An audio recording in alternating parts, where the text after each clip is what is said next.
मंडळी नमस्कार. तर आम्ही आज सगळेजण गावाकडंच आई वगैरे आले होते. तर बघू शकता लोकल ट्रेनमधनं आम्ही त्यांना गेटवे ऑफ इंडिया आणि सांताक्रूजला फिरायला घेऊन गेलेलो होतो. तर बघू शकता लोकल ट्रेनमधनं मी वाशीवरनं चढलो. जागा नव्हतं म्हणून आम्ही डायरेक्ट खालीच बसलो. बघू शकता इकडं वाशीचं खाडी आहे ही. तर असंच आपण पुढं जायचं होतं म्हणून शूटिंग केलं. पाणी खूप वर आलेलं. गावाकडं आलेल्या आईंना वगैरे खूप भारी वाटत होता. बघा आई वगैरे कसं बसलेलं आहेत. दक्ष बसलं आहे, दीपू बसलेले आहे तिकडं आणि आई पण बसलेले आहेत. पाहुणे पण सगळेजण आले होते. तर पुढचं तुम्हाला दाखवतो. असंच आपण पुढं गेल्यानंतर छत्रपती शिवाजी महाराजांच्या टर्मिनलला उतरल्यानंतर त्यांना दाखवलं. मग असंच आपण पुढं जायचं होतं. सांताक्रूजला गेलो आपण. सांताक्रूजमध्ये जुहू बीचमध्ये बघू शकता फोटो काढत असताना थोडंसं क्लिप घेतलं. नजारा कसा आहे नक्की कळवा.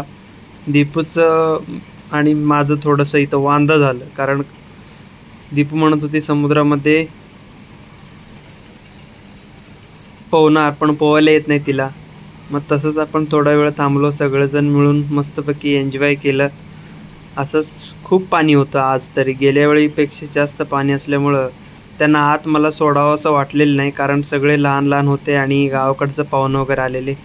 म्हणून म्हटलं लांब लांब दाखवून आलो.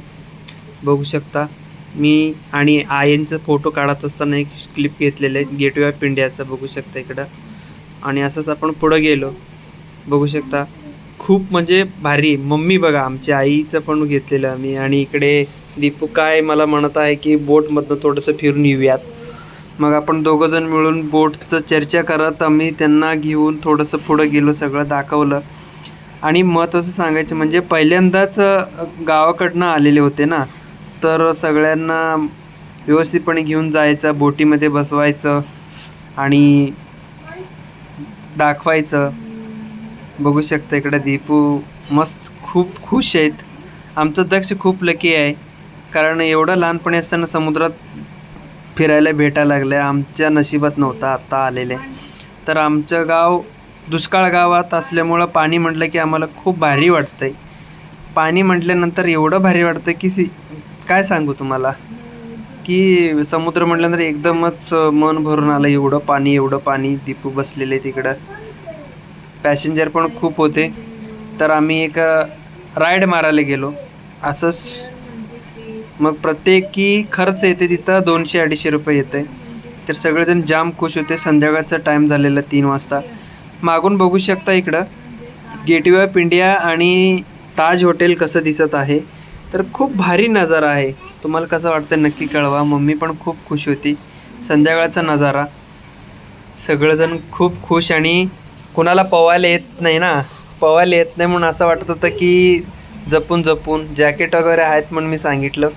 आणि असंच आम्ही पुढं दोघंजण दीपू आणि मी आम्ही त्यांच्यासोबत बोलत शूटिंग करत होतो. बघू शकता इकडं. आणि इथं जे नावमध्ये जे पाठीमाग आमच्यासोबत होते त्यांनी सांगत होते की पाठीमागचे शूटिंग खूप जवळ नको, लांब न करा म्हणून सांगत होते.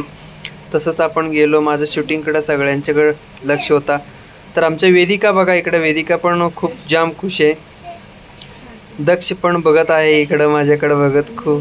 दीपू पण बघत आहे. आमचं हे दुसऱ्यांदा आम्ही समुद्रामध्ये फिरायला गेलेलो. मम्मीला पण मी पहिल्यांदा एकदा जाऊन आलेलो आहे. मी बघू शकता इकडं मोटरमॅन खाली काय काम करत होता. असंच आपण पुढं गेलो. पुढं गेल्यानंतर बघू शकता समुद्राचा पुढचं खूप बघायला भारी आहे. तुम्हाला सांगायचं आहे मला की तुम्ही गेल्यानंतर काय बघायचं आहे महत्त्वाचं. हे बघा समुद्राचं पाणी. साईडला टायरी का असतात तुम्ही नक्की कमेंट बॉक्समध्ये नक्की कळवा. आणि इकडं बघू शकता पुढं गेल्यानंतर मला पण बघू शकता. आणि असंच पुढं गेलो आम्ही थोडंसं. आई वगैरे होते. आणि आई झाल्यानंतर मला दीपू म्हणत होती की आमचं दोघांचा फोटो घ्या. तर तोपर्यंत मी व्हिडिओ पण घेऊनच टाकलो. हाय सगळ्यांना हाय म्हणत छोटंसं व्हिडिओ बनवलं मी. आणि तसंच पुढे गेल्यानंतर थोडंसं कुरकुरे इथं तरी 15 रुपयाला कुरकुरे होते. मग मी काय म्हटलं दीपूला राहून दे, बघूयात आपण नंतर कधीतरी घेऊया बाहेर गेल्यानंतर. पण बाहेरचं आणून इथं विकतात म्हटलं तर चांगली गोष्ट आहे. आत काय मिळत नाही, खाऊ शकता तुम्ही बिस्किट वगैरे सगळे घेऊन. आई वगैरे पोज देत होते, फोटो मस्तपैकी काढलो. पाहुणं वगैरे, आई वगैरे, वडीलधारी माणसं गावाकडं आल्यानंतर, आमच्याकडं आल्यानंतर आम्ही खूप त्यांना सगळ्या गोष्टीची सोय करायला पाहिजे. हे बघू शकता समुद्र कसं, संध्याकाळचं वातावरण आहे, 5:30-6 वाजलेले आहे. बघू शकता इकडं सगळंजण बघत आहेत, इकडे चर्चा करत आहेत काय आहे, कुठं काय आहे. इथं नेव्ही आर्मीचं कॅम्प आहे, पुढे गेल्यानंतर तुम्हाला पण दाखवतो मी. आणि दीपूला मला सांगायचं होतं की पुढं समुद्राचं मध्ये तर गरमी आहे ना, इकडं आमच्याकडं वाशीला वगैरे सगळीकडे गरमी आहे मुंबईमध्ये, पण समुद्रात गेल्यानंतर वातावरण कम्प्लिटली चेंज झाल्यानंतर आम्ही दीपूला म्हटलो थोडंसं तू त्यांना सगळ्यांना सांभाळून घे, मी व्हिडिओ अजून थोडंसं बनवतो म्हटलो. बघू शकता आम्ही खूप खोलचं पाण्यामध्ये आहे आता. फोटो काढ म्हणत आहे दीपू आणि मम्मी वगैरे सगळेजण समुद्रामध्ये एन्जॉय केलेले होते अगोदरच. आणि संध्याकाळचा टायमिंग झालेला, सगळ्यांना जाम भूक लागलेला. दीपू पण असंच तोंड घेऊन बसलेली. म्हटलं असं दाखवूयात आपण आता पुढं कसं वाटतंय. आणि असंच आपण पुढं गेलो, सगळ्यांनी मिळून मस्तपैकी एन्जॉय केलं. सगळ्यांचा फोटो घेतलं मी शेवटी. बघू शकता गेटवे ऑफ इंडिया आणि मम्मी वगैरे बोटीमध्ये बसलेले फोटो होता. आणि हे बघू शकता गेटवे ऑफ इंडिया. आणि महत्त्वाचं म्हणजे ताज हॉटेल हातात धरलेला फोटो घुमटाचा बघू शकता. वेदिकाचा पण फोटो काढला मस्तपैकी. दीपूचं मम्मी आणि दक्ष बघा कसा करायला लागला आहे. मम्मी पण, माझी आई पण फोटो काढलं मी. सगळ्यांचा ग्रुपचा फोटो पण काढलेले आहेत. कसं वाटलं नक्की कळवा. आणि असंच नवीन व्हिडिओ बघण्यासाठी आमच्या चॅनलला सबस्क्राईब करा. कसा वाटला व्हिडिओ नक्की कळवा. थँक्यू.